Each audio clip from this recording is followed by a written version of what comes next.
Find the value of கொடுத்துருவாங்க. இது டிஎன்பிஎஸ்சியில் கேட்ட சம் சரிங்களா.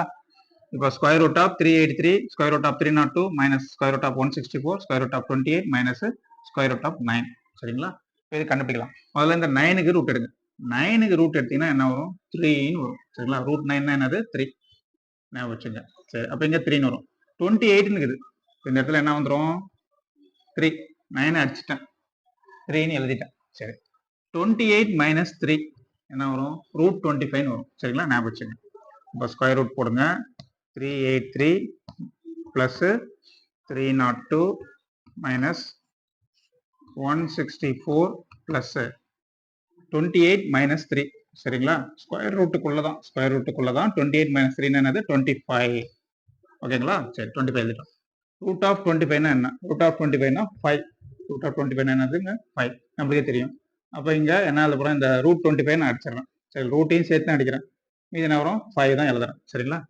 இப்போ square root of 383 plus square root of 302 minus square root of 164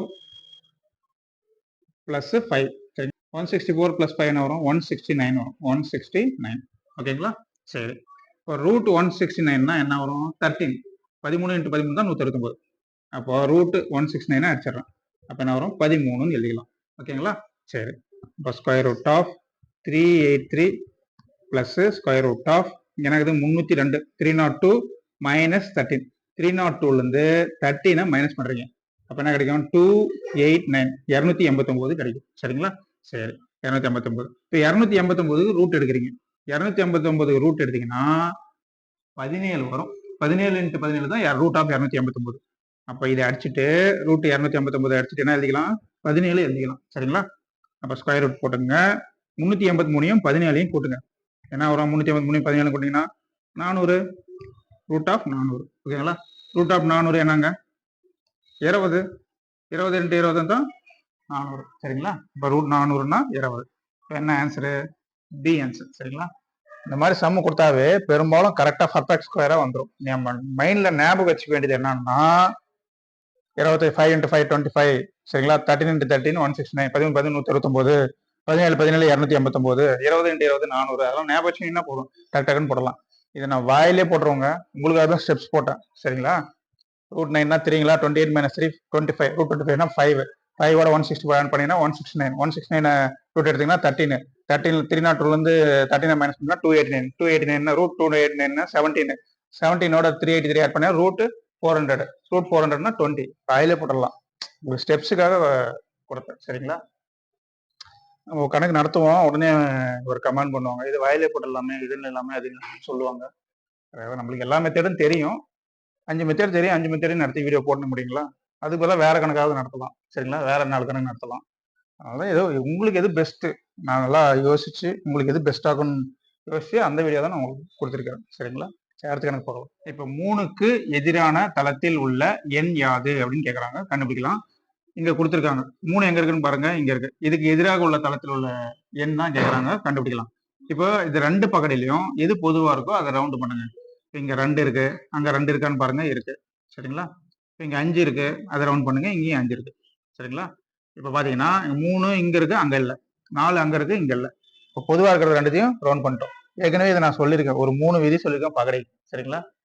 இப்போ இது ரெண்டுமே ரவுண்ட் பண்ணி வச்சுக்கலாம். மீதி பேலன்ஸ் என்னன்னு பாருங்க. இந்த பகடையில 3, அந்த பகடையில என்னது 4. இது 2 தான் பேலன்ஸ் இருக்குது. அப்போ இந்த 3ம் 4ம் என்னவா இருக்கும்? ஒன்றுக்கொன்று எதிராக இருக்கும் சரிங்களா. இப்போ 3னுடைய எதிரின் 4, 4னுடைய எதிரின் 3 சரிங்களா. இப்போ 3க்கு எதிரான தளத்தில் உள்ள எண் தான் கேட்குறாங்க. 3க்கு எதிரான தளத்தில் உள்ள எண் என்னது? 4 சரிங்களா. ரெண்டுமே ரவுண்டு பண்ணி இருக்கணும். அப்பதான் மீதி பேலன்ஸ் இருக்கிறது ரெண்டுமே எதிராகணும். ஒன்று ரவுண்டு பண்ணாலும் அந்த மாதிரி சொல்ல முடியாது சரிங்களா. கொஞ்சம் வித்தியாசமா கேட்டிருக்கோம். டிஎன்பிஎஸ்சியில கேட்ட சம சரிங்களா. Cube root of -121 plus cube root of cube ரூட்டுங்க 3 இல்லை, cube root -61 plus cube root தான். கியூப் ரூட் ஆஃப் -26 பிளஸ் இதுவும் கியூப் அந்த ரூட்டுக்குள்ளேயே சின்னதா 3 கியூப் ரூட் ஆஃப் -1 சரிங்களா. சரி, என்ன அர்த்தம்னா -1 பவர் 1/3ன்னு அர்த்தம் ஓகேங்களா. சரி, இதை -1 இன்ட்டு -1 இன்ட்டு -1 அப்படின்ட்டு 3 இருந்துச்சுன்னா அடுக்குல 1/3 இப்படி இருந்துச்சுன்னா ஒரே -1 மட்டும் எழுதிக்கலாம். அதான் மீனிங். -1 பவர் 3 அடுக்குல 1/3 3 3 கேன்சல் ஆகும். எழுதுற பாருங்க. -1 பவர் 3 அடுக்குல 1/3 அப்படி இருந்துச்சுன்னா 3 3 கேன்சல் ஆகிடும், என்ன வரும் -1. ஓகேங்களா, இதுதான் மீனிங். இப்போ இதே ஸ்டெப் தான், இதை அழிச்சிருங்க. சரி, -1 பவர் 1 கியூப் ரூட் எடுத்தீங்கன்னா -1 தான்.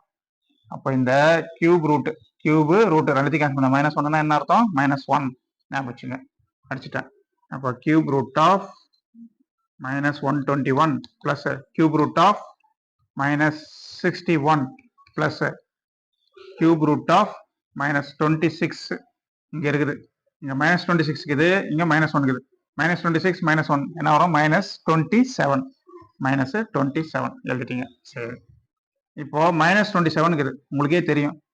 3 × 3 9, 9 × 3 27, 9 9 3 27. ஆனா -27 இருக்குது. அப்ப என்ன வரும், -3 × -3 × -3 3 டைம் எழுதலாம். அப்போ இதுக்கு என்ன அர்த்தம், -3. சரிங்களா, அப்போ -27 கேன்சல் பண்ணிட்டு -3 எழுதிருங்க. சரிங்களா, அப்போ cube root of -121 plus cube root of -61 இருக்குது. இந்த கியூப் ரூட் ஆஃப் -27 தான் கேன்சல் பண்ணிட்டோம், -3 எழுதிட்டோம். இங்க -61, இது ஒரு -3, ரெண்டுத்தையும் கூட்டிங்கன்னா இது ரெண்டுமே மைனஸ் தான். அப்போ கூட்டிங்கன்னா என்ன வரும், இங்க பிளஸ் இருக்கு, பிளஸ் மைனஸ் தான். சரி, -61 -3 என்ன வரும், -64 வரும். அப்போ கியூப் ரூட் ஆஃப் -64. ஓகேங்களா, -64 தெரியும். 64ன்னா என்ன வரும், 4 4 16 16 64. -64ன்னா கியூப் ரூட் எடுக்கணும். அப்போ எத்தனை 4 இருக்குது, -4 -4 -4 3 -4 இருக்குது இதுக்குள்ள. அப்போ இதை கேன்சல் பண்ணிட்டு என்ன எழுதுறோம், -4. அப்போ cube root of -121 plus minus தான், -4. சரிங்களா, அப்போ கியூப் ரூட் ஆஃப் என்ன வரும், -125 வரும். -121 -4 -125. கியூப் ரூட் ஆஃப் -125 என்னன்னு தெரியும், என்ன வரும், -5 5 × 5 25, 25 × 5 125. -125னால என்ன எழுதுறோம், -5 × -5 × -5, இப்போ -125 வரும். சரிங்களா, அப்போ இதுக்கு ஆன்சர் என்னது, -5 கியூப் ரூட் எடுத்தோம்னா. சரிங்களா, ஆன்சர் வந்து -5, பி ஆன்சர். சரிங்களா, பொறுமையா போடுங்க, ஈஸி தான். 4 டைம் ஒர்க் அவுட் பண்ணி பாருங்க. டவுட் இருந்தால் கமெண்ட்ல கேளுங்க. நம்ம பார்த்தீங்கன்னா ஒரு எண்ணின் கணத்திற்கும் வர்க்கத்திற்கும் உள்ள வித்தியாசம் 100 எனில் அந்த எண் என்னன்னு கேட்குறாங்க, கண்டுபிடிக்கலாம். சரி, இப்போ ஒரு எண் நம்ம எக்ஸ்ன்னு வச்சுக்கலாம். ஓகேங்களா, ஒரு எண்ணின் கணத்திற்கும் சொல்லிட்டாங்க. கணம்னா உங்களுக்கே தெரியும், x⁻³ அப்படின்னு வச்சுக்கலாம். வர்க்கத்திற்கும், வர்க்கம்னா உங்களுக்கே தெரியும், x² உள்ள வித்தியாசம் கொடுத்துருக்கோம். வித்தியாசம்னா நடுவில் என்ன போடணும், மைனஸ் போட்டணும். ஓகேங்களா, ஈக்குவல் டு எவ்வளோ சொல்லியிருக்காங்க, 100ன்னு சொல்லிட்டாங்க. அப்போ 100ன்னு எழுதிக்கலாம். இருக்கும் வர்க்கம், கணம்னா 3, வர்க்கம்னா ஸ்கொயர். 100 எண், அந்த எண் என்னன்னு கேட்குறாங்க, கண்டுபிடிக்கலாம். சரி, ஆப்ஷன் ஒவ்வொன்றா கொடுத்துருவாங்க. இதுல இருந்து எக்ஸ் கண்டுபிடிக்கலாம், ஆப்ஷனை அப்ளை பண்ணி கண்டுபிடிக்கலாம். அது ஈஸி. ஆப்ஷனை அப்ளை பண்ணி கண்டுபிடிச்சிங்கன்னா ரொம்ப ஈஸி. நீங்க என்ன இருக்குது, 25ன்னு அப்ளை பண்ணலாம். சரிங்களா, 25 கியூப் பண்றோம். 25 × 25 625 ஆயிடுச்சு. இந்த இடத்துல அப்ளை பண்ணீங்கன்னா அப்புறம் 425 25 இருக்கலாம். ரொம்ப பெருசா போகுது. இப்போ 16 16 256 எக்கச்சக்கமா போயிடுச்சு இங்கே. சரிங்களா, அதுவும் வரத்துக்கு வாய்ப்பு இல்லை. 6 அதுவும் வரத்துக்கு வாய்ப்பு இல்லை. 6 கியூப்னா 6 × 6 36, 36 × 6 216 வரும். இங்க 36, 216 இருந்து 36 மைனஸ் பண்ணீங்கன்னா 100 வரல. கடைசி ஆப்ஷன் என்ன இருக்குது, டி. இதை அப்ளை பண்ணி பார்க்கலாம். சரிங்களா, இங்க அப்ளை பண்ணுங்க. 5 கியூப் மைனஸ் 5 ஸ்கொயர் என்ன வரும், 5 கியூப்னா 125, 5 5 25, 25 × 5 125 மைனஸ் 5 ஸ்கொயர் என்ன வரும், 25, 5 5 25, 125 25% என்ன வரும், 100. சரிங்களா, ஆன்சர் வந்து டி தான் ஆன்சர். சரிங்களா, நெக்ஸ்ட் நம்ம 16 பவர் 1.75 இதோட வேலை என்னன்னு கேட்குறாங்க, கண்டுபிடிக்கலாம். இப்போ அடுக்குல இந்த மாதிரி பாயிண்ட் வச்ச எழுத்து இருந்துச்சுனாலே என்ன பண்ணணும், அதை இந்த பாயிண்ட் முதல்ல கேன்சல் பண்ணணும். அந்த புள்ளியை முதல்ல எடுக்கிறதுக்கு என்ன வழியோ அதை செய்யணும். சரிங்களா, முதல்ல இதை மட்டும் எடுக்கிறேன். 1.75 இந்த அடுக்குல இருக்கிறது மட்டும் தனியாக எடுத்திருக்கேன். இதை கொஞ்சம் கிளியர் பண்ணலாம். சரிங்களா, இப்போ 1.75 இருக்குது. இப்போ இதை என்ன பண்ணலாம்னா மேலைங்கிலே 100ஆல பெருக்கலாம். ஓகேங்களா, 1.75 இருக்குது, மேலைங்கிலே 100ஆல பெருக்கலாம். ஏன் 100ஆல பெருக்கணும்னா 0.75 பாயிண்ட்டுக்கு அப்புறம் எத்தனை டிஜிட் இருக்குது, 2 டிஜிட் இருக்குது. 2 டிஜிட் இருக்கிறதுனால 100ஆல பெருக்கணும். ஒரு டிஜிட் தள்ளி பாயிண்ட் இருந்துச்சுன்னா 10ஆல பெருக்குவீங்க. 3 டிஜிட் பாயிண்ட் இருந்துச்சுன்னா 1000ஆல பெருக்குவீங்க. சரிங்களா, இப்போ பெருங்க போகலாம். 1.75 × 100 என்ன வரும், 175 175 வரும். டிவைட் பை என்னது, 100. கீழே இருக்கிற 100 அப்படியே வச்சுக்கிறோம். சரிங்களா, மேலே 100ஆல பெருக்கிறதுனால இந்த புள்ளி கேன்சல் 175/100. இப்போ 175 100 கேன்சல் பண்ணுங்க. நான் 25ஆல கேன்சல் பண்ணலாம். 4 25 100. இங்க என்ன வரும், 7 25 175, 7/4. சரிங்களா? இப்போ 1.75 தான் சால்வ் பண்ணியிருக்கோம். 1.75னா 7/4. இப்போ அடுக்குல 1.75க்கு பதிலா என்ன போட்டுக்கலாம்? 7/4 போட்டுக்கலாம். அப்போ 16னுடைய அடுக்கு என்னது? 7/4 ஈக்குவல் டு இதை தான் மாத்திட்டோம். சரிங்களா? 16னுடைய அடுக்கு 1.75 தான் 7/4. சரி, 16 எப்படி எழுதலாம்னா 2 பவர் 4ன்னு எழுதலாங்களா? 2 2 4, 4 2 8, 8 2 16. சரிங்களா? 16 2 பவர் 4ன்னு எழுதிட்டோம். அடுக்குல என்ன ஆகுது? 7/4. ஓகேங்களா? பாருங்க, இந்த 4 வந்து மேலதான் இருக்குது, 7 கூட தான் இருக்கு 4. சரிங்களா? சரி, இந்த 4ஐயும் கேன்சல் பண்ணிருங்க. சரிங்களா? அப்ப மீதி என்ன வரும்? 2னுடைய அடுக்கு 7. 2னுடைய அடுக்கு 7. 2னுடைய அடுக்கு 7 என்ன? 4 4 8 8 16 16 32 32 2 64 64 இன்ட்டு 2 128. 128. சரிங்களா? Answer D. சரிங்களா? இதை மட்டும் ஞாபகம் வச்சுங்க. கீழ்கண்ட விகித சமத்தில் விடுபட்ட எண்ணை காண்கன்னு கேட்குறாங்க. 2 3 டபுள் ரேஷியோ 2 ஸ்கொயர் ரேஷியோ இங்க கொடுத்துருக்காங்க. இந்த டேஷை எக்ஸ்ன்னு வச்சுக்கிறோம். சரிங்களா? இப்போ என்ன பண்றோம்? ஃபர்ஸ்ட் லாஸ்ட் மல்டி பண்ணுங்க. 2 இன்ட்டு எக்ஸ் ஈக்குவல் டு நடுவில் 2 மல்டி பண்ணுங்க. 3 இன்ட்டு 2 ஸ்கொயர் 3 இன்ட்டு 2 ஸ்கொயர். ஓகேங்களா? சரி, 3 இன்ட்டு 2 ஸ்கொயர்னா என்ன வரும்? 4ன்னு வரும். சரிங்களா? இங்க 2x இது எக்ஸ் மட்டும் வச்சுங்க. 2 பெருக்கல் அந்த பக்கம் என்ன நேரம் வகுத்தல் 2. ஓகேங்களா? 1 2 இங்க என்ன வரும்? 2 2 4. அப்போ 3 இன்ட்டு 2. சரிங்களா? 3 2 6 எழுதிக்கலாம், 6ன்னு கூட எழுதிக்கலாம். ஆனா இங்க ஆப்ஷன் 3 இன்ட்டு 2ன்னு இருக்குது, 2 இன்ட்டு 3ன்னு இருக்குது. சரிங்களா? அதான் டி தான். சரிங்களா? 2 6 தான். 6ன்னு வேற எங்கன்னா இருக்குதுங்களா? இல்லையே. 2 கியூப்னா சரி, 2 கியூப்னா 8, 2 ஸ்கொயர்னா 4, 3 ஸ்கொயர்னா 9, 2 இன்ட்டு 3 தான் 6. சரிங்களா? இது வந்து ரிலேஷன்ஷிப் சம். சரிங்களா? பிளட் ரிலேஷன்ஷிப் சம். இப்போ பாருங்க, ஏ என்பவர் டியின் மனைவி. சரிங்களா? ஏ என்றவர் யாரு? மனைவி. யாருக்கு? டிக்கு. சரிங்களா? சரி, அப்ப ஏ எழுதிங்க. இது வந்து மனைவி. யாருக்கு மனைவி? டிக்கு மனைவி. டிக்கு மனைவி. அப்ப இவர் யாரு? இவரோட கணவர். கணவர்னு எழுதிங்க. சரிங்களா? கணவன் மனைவி இவங்க 2 பேரும். சரி, அடுத்தது 2வது லைன் பாருங்க. டி என்பவர் பியின் தந்தை. டி எங்க இருக்குது? இங்க. இவர் யாரு? டின்றவரு பியோட தந்தை. சரிங்களா? அப்போ ஒரு பி எழுதிங்க. பியோட தந்தை. சரிங்களா? அப்ப இவருக்கு இவரு தந்தை. சரிங்களா? தந்தை எழுதியாச்சு. இப்ப இவர் யாரு? மகன் இல்லைன்னா மகள், யாரோ ஒருத்தர். சரிங்களா? சரி, அடுத்தது பி மற்றும் சி ஆகியோர் சகோதரிகள். பியும் சியும் சகோதரின்னு சொல்லிட்டாங்க. இது மகள் தான். சரிங்களா? பி எழுதியாச்சு.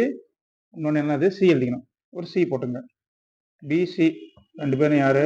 சகோதரிகள். சரிங்களா? சகோதரிகள். ஓகே, இது 2 சகோதரிகள் எனில் ஏ என்பவர் சிக்கு எவ்வகையில் உறவுன்னு கேட்குறாங்க. இவங்க சிக்கு எவ்வகையில் உறவு பாருங்க, டாட் டாட் டாட் போட்டிருக்கேன், அதுதான் கண்டுபிடிக்கணும். ஓகேங்களா? இப்போ இவங்க 2 பேரும் கணவன் மனைவி. சரிங்களா? இவரோட மகள் தான் பி. பியும் சியும் அக்கா தங்கச்சி. அப்போ இவங்க 2 பேருக்கும், ஏவுக்கும் டிக்கும் 2 குழந்தைங்க இருக்கிறாங்க. அவங்க 2 பேரும் தான் என்னது? பியும் சியும். சரிங்களா? இப்போ ஏவுக்கும் சிக்கும் என்ன ரிலேஷன் கேட்குறாங்க. ஏன்றவர் ஏவும் டியும் வந்து அப்பா அம்மா, இவங்க 2 பேரும் மகள்கள். சரிங்களா? அப்ப ஏ என்பவர் யாரு? சிக்கு எவ்வகையில் வரும்னு கேட்குறாங்க. ஏ என்பவர் சிக்கு தாய். ஓகேங்களா? பிக்கும் தாய் தான், சிக்கும் தாய் தான். சரிங்களா? அப்ப என்ன ஆன்சரு? தாய். ஓகேங்களா? மாதிரி டயக்ராம் போட்டீங்கன்னா கண்டுபிடிச்சிடலாம். சரிங்களா? அடுத்த கணக்கு, ஓர் எண் மற்றும் அதன் 10 மடங்கின் கூட்டுத்தொகை 264 எண்ணில் அந்த எண் என்னன்னு கேட்குறாங்க. ஓர் எண்ணை நம்ம எக்ஸ்ன்னு வச்சுக்கிறோம், அதன் 10 மடங்குன்னு சொல்லிக்கிறாங்க. அப்போ எக்ஸினுடைய 10 மடங்கு 10x கூட்டுத்தொகை அப்படின்னு சொல்லிட்டாங்க. அப்ப எக்ஸையும் 10xையும் கூட்டுறீங்க. ஈக்குவல் டு எவ்வளவு வருது? 264ன்னு கொடுத்துட்டாங்க. இப்போ அந்த எண் என்னன்னு கேட்குறாங்க, அதாவது எக்ஸோட மதிப்பு என்னன்னு கேட்குறாங்க. எக்ஸையும் 10x கூட்டினீங்கன்னா 11x ஈக்குவல் டு 264. அப்போ எக்ஸ் ஈக்குவல் டு 264 வகுத்தல் 11. 11 கேன்சல் பண்ணலாம். 2 11 22, மீதி 4 இருக்குது, 44ன்னு வரும். 4 11 44. X equal to 24. அதான் சி. ஓகேங்களா? சரி, எக்ஸ் மற்றும் ஒய் பகா எண்கள் ஆகும். X square plus y square equal to 13 எனில் எக்ஸ் மற்றும் ஒய்யின் மதிப்பு என்னன்னு கேட்குறாங்க. சரிங்களா? எக்ஸும் ஒய்யும் பகா எண் கொடுத்துட்டாங்க. இதில் அப்ளை பண்ணி 13 வர ஆன்சர் தான் நம்மளுக்கு கிடைக்கணும். சில 1,2 இது எடுக்க வேணாம். ஏன்னா 1ன்றது பகா எண் கிடையாது. சரிங்களா? 2 மட்டும் தான் பகா எண். 1ன்றது பகா எண்ணும் கிடையாது, பகா எண்ணும் கிடையாது. அதை வச்சுங்க. 2,3 இதை செக் பண்ணலாம். செக் பண்ணலாங்களா? எக்ஸ் ஸ்கொயர்னு இருக்குது.